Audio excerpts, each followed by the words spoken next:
Okay, so this is Physics Unit 3. We are towards the bottom of page 7. So we're starting to talk about Newton's third law. And here's our statement of Newton's third law.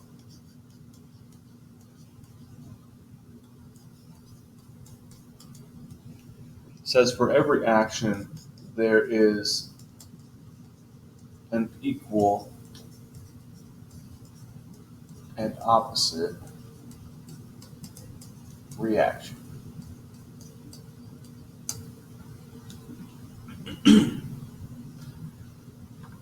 So our formula, I've got a question mark here. How about this? We restate this a little bit. For every action, there is an equal and opposite reaction. How about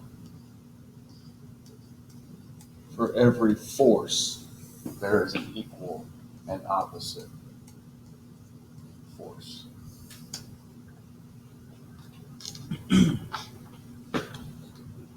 So we could state something like this. The force of object A on object B. Of course, force is a vector. So the force of A on B is equal to the force of B on A and opposite. So the force of A on B is equal to negative, or the opposite, force of B on A. You would read this as the force of A on B is equal to the force of B on A.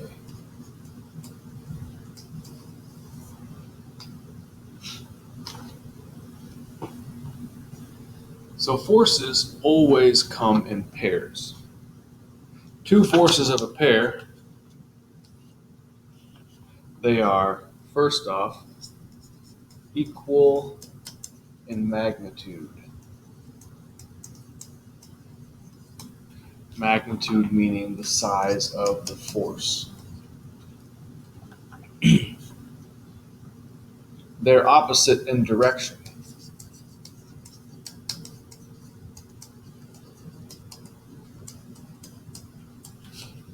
And third, importantly, they are acting on different objects.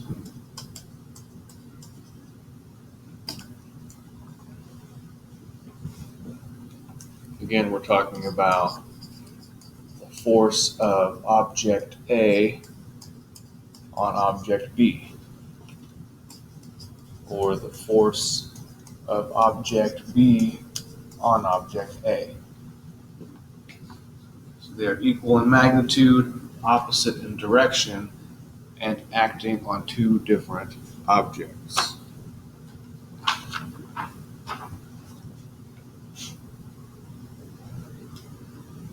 Some examples of Newton's third law. Some examples of Newton's third law.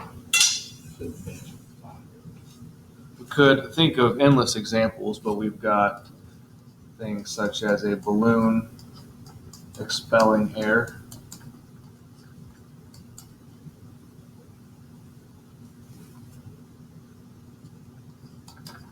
Maybe a jet engine expelling gases.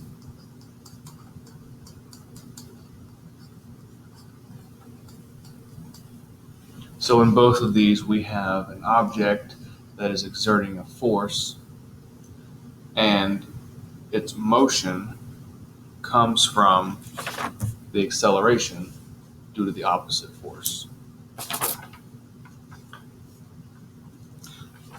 Some other examples: running, swimming. So with running, I'm exerting a force on the ground, and the ground is exerting a force back on me. Here I'm exerting a force on the water, and the water is exerting an equal and opposite force on me. Boat oars in the water. Could be a plane propeller.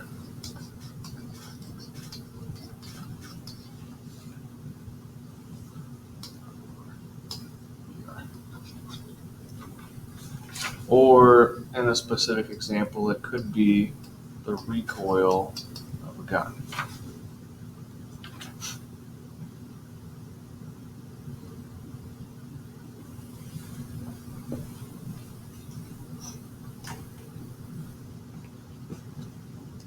So a runner, the mass 50 kilograms, is at rest in the starting blocks. So we're talking about track here. She pushes against the blocks, or the earth, with a force of 200 newtons as the gun sounds. What force does the earth exert on the runner? So she is exerting a force of 200 newtons against the blocks, or the earth. The earth is exerting a force of 200 newtons on the runner. Now on the previous page you saw force of A on B equals negative force of B on A. The negative sign just shows the opposite directions. So both of these things are exerting a force of 200 newtons, the runner on the blocks and the earth on the runner. They're just opposite in direction, so that's why I'm leaving this as a positive number. Calculate the acceleration of the runner at the start of the race, assuming no other horizontal forces act on her. So I'll draw a little diagram to show you exactly what's going on. It's going to be a stick figure about to take off out of the blocks. So in track, you've got these blocks that look something like this. And so you've got a runner. The runner will put a foot against this one and a foot against this one. So they've got one leg farther back and they've got one leg farther forward.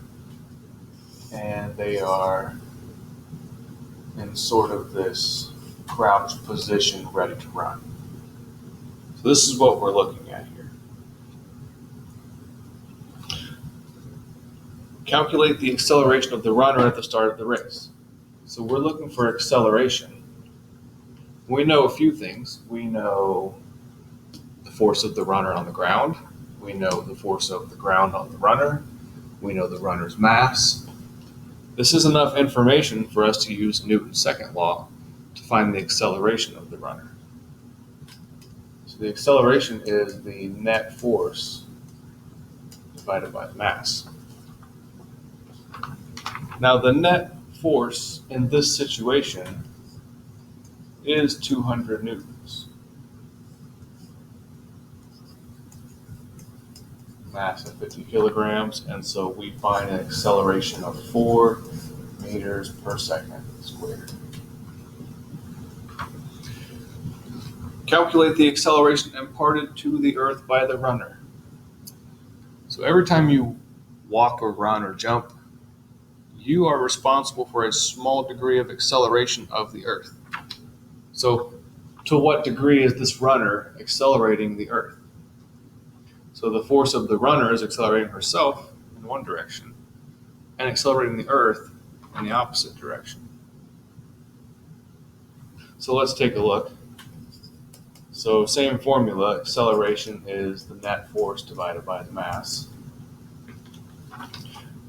The net force of the runner exerted on the earth is 200 newtons. In this case, our mass, let me actually change this a little bit. Let's get rid of lowercase m, let's say capital M of the earth, mass of the earth. This is a number that we'll become more familiar with as we go on through the course. The mass of the earth is 6 times 10 to the 24th kilograms. So you can see here we have a force of the runner exerting on the Earth. We have the mass of the Earth. Those are the only two things that we need to figure out, is this runner accelerating the Earth, and to what degree is this runner accelerating the Earth. So we don't actually need a calculator to do this. This is something that I teach in my classes that you can do by hand. It's just very seldom that we actually do it by hand. So here we have 200 newtons, which we could write as 2 times 10 to the second power. Then we'd have 2 divided by 6, which would be 0.333. To make the scientific notation easier, we could write it as 20 times 10 to the first newtons, and then divide by 6 times 10 to the 24th kilograms. So 20 divided by 6 is actually the same as saying 10 divided by 3, 3.33, and it goes on,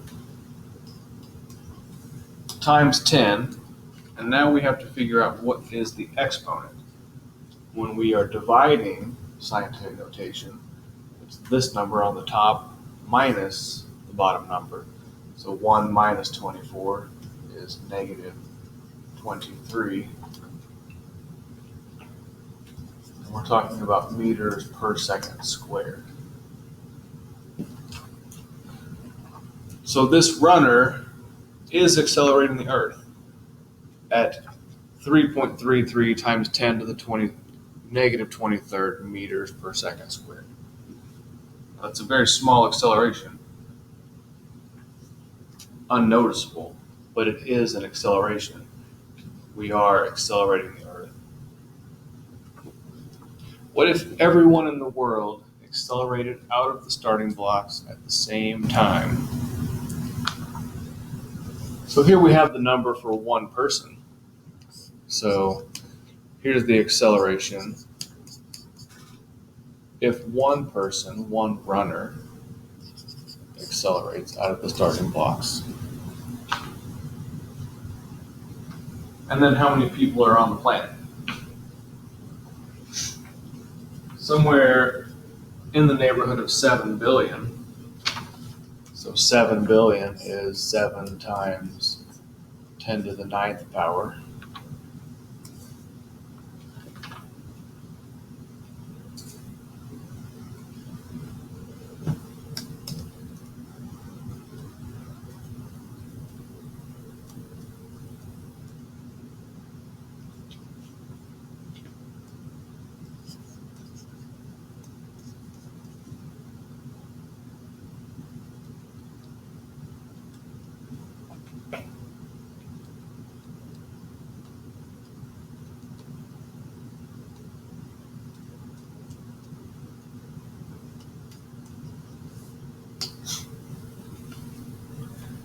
So 7 billion people all accelerating out of the starting blocks in the same direction at the same time is going to cause an acceleration of the Earth on the magnitude of 2.33 times 10 to the negative 13 meters per second squared.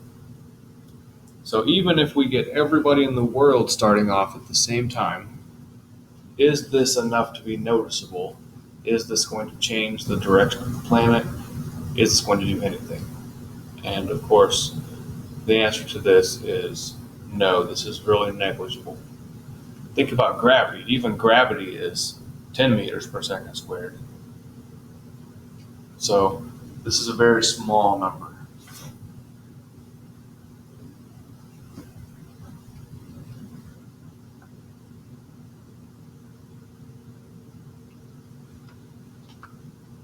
Our next type of example has to do with rockets. So after this, we can all go off and say that we are now rocket scientists. A rocket of mass 2 times 10 to the 5th kilograms is at rest on the launching pad. At liftoff, the rocket develops a thrust, which means a force against the Earth of 9 million newtons. So find the acceleration of the rocket.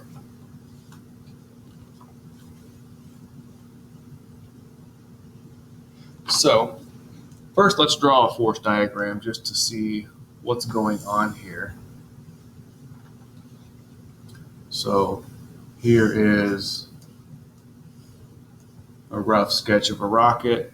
It is pushing a force against the Earth. Here's what's going on. So the thrust equals 9 times 10 to the 6th, which is 9 million newtons. The rocket is pushing against the Earth with a force of 9 times 10 to the 6 newtons, which means the Earth is pushing against the rocket with an equal and opposite force, 9 times 10 to the 6th newtons. Now, an important thing to remember is that thrust is not net force. Thrust is one of the forces, but it's not the net force because we have other things going on here. For instance, this rocket has weight. This is one of the forces. Remember, the force equals mg, the mass of the object, times gravity. So there is weight here. And so in order to find the net force, what has to happen is this. The net force in a rocket problem is the thrust minus the weight. Thrust minus the weight.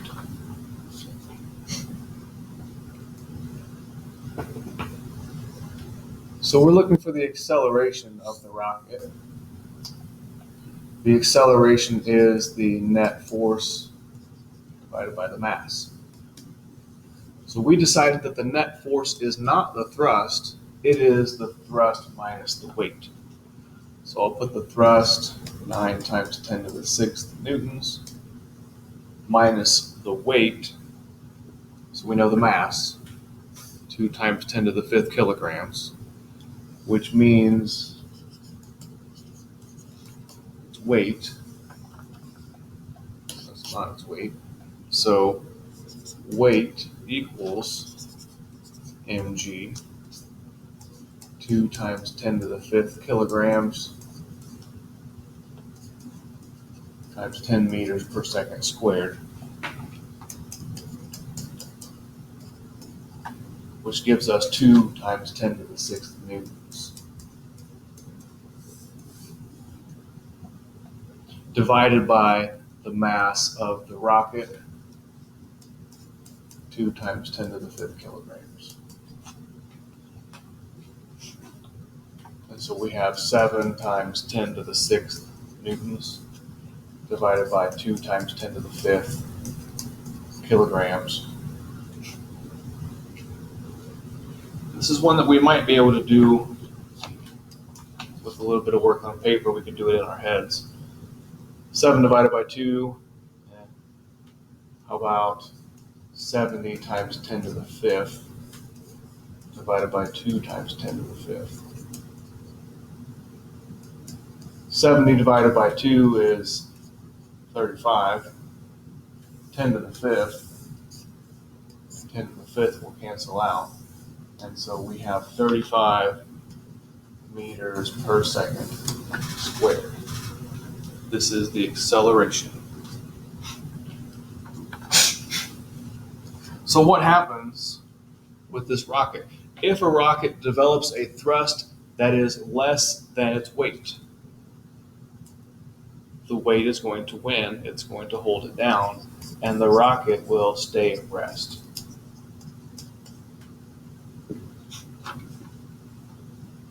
If a rocket develops a thrust equal to its weight,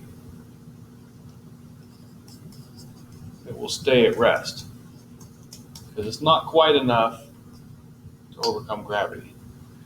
If a rocket develops a thrust greater than its weight, then it will accelerate.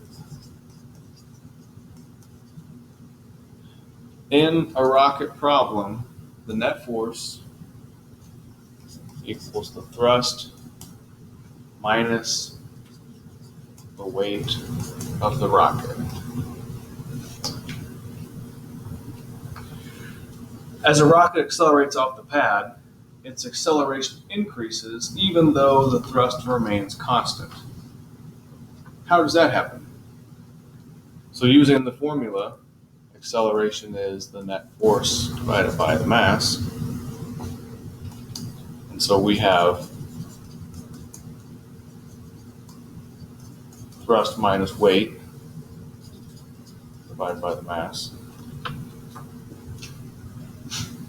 So we're saying that the acceleration is increasing. So what's happening here? Think about a rocket. So here is maybe a rough sketch of a rocket. So maybe this is a Saturn V rocket or something. So the astronauts are up here.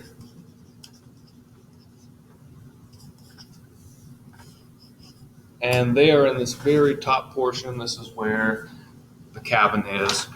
And the rest of this rocket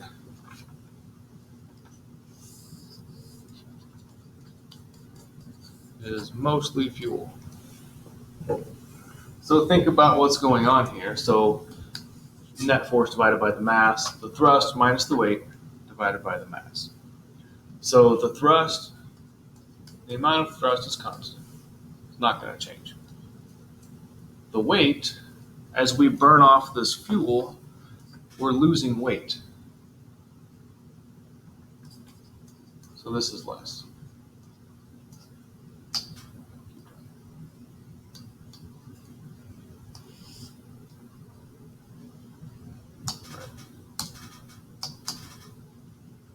And the same with the mass. As we are burning off fuel, the mass is decreasing, so the mass is less. And so overall, the acceleration is increasing. All of this, the decrease in the weight and the decrease in the mass, has to do with burning the fuel.